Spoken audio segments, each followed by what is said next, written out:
السلام علیکم ورحمۃ اللہ وبرکاتہ۔ دوستو میرا نام عثمان خان جدون ہے اور میرے یوٹیوب چینل کا نام شیئر اسلام ورلڈ ہے۔ دوستو آج میں آپ کے لیے ایک ایسا وظیفہ لایا ہوں جو آپ کی زندگی سنوارنے میں بہت مدد دے گا۔ تو دوستو میں آپ سے گزارش کروں گا کہ اس جو وظیفہ ہے اس پر زیادہ سے زیادہ عمل کیا جائے اور دوستوں کو بھی بتایا جائے۔ دوستو یہ جو وظیفہ ہے یہ حضرت علی کے 5 بہت ہی خوبصورت اقوال ہیں۔ 5 نہیں بلکہ دوستو میں آپ کو 2 اقوال ہی بتاؤں گا، خوبصورت اقوال بتاؤں گا۔ دوستو پہلا اقوال یہ ہے، مظلوم کے حامی رہنا اور ظالم کے دشمن۔ ٹھیک ہے، مظلوم کے حامی رہنا اور ظالم کے دشمن۔ ہمیشہ ظلم جو ہوتا ہے نا کسی پر، اس کی ہمیشہ مخالفت کرنا، ظالم کی ہمیشہ مخالفت کرنا، اور جو بیچارہ مظلوم ہے اس کی ہمیشہ حمایت رکھنا۔ اور جو دوسرا دوستو قول ہے وہ آپ کے لیے بہت ہی زیادہ اچھا ہے، دشمن پر قابو پاؤ تو اس قابو پانے کا شکرانہ اس کو معاف کر دینا قرار دو۔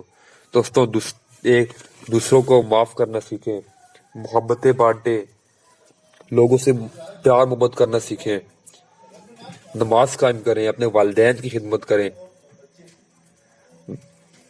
2 نفل شکرانہ پڑھ لیا کرے اس ہمارے نبی حضرت صلی اللہ علیہ وسلم کی امت کے لیے۔ تو دوستو آج کی ویڈیو بہت دکھی ہو کے بنا رہا ہوں، بہت شکریہ یار۔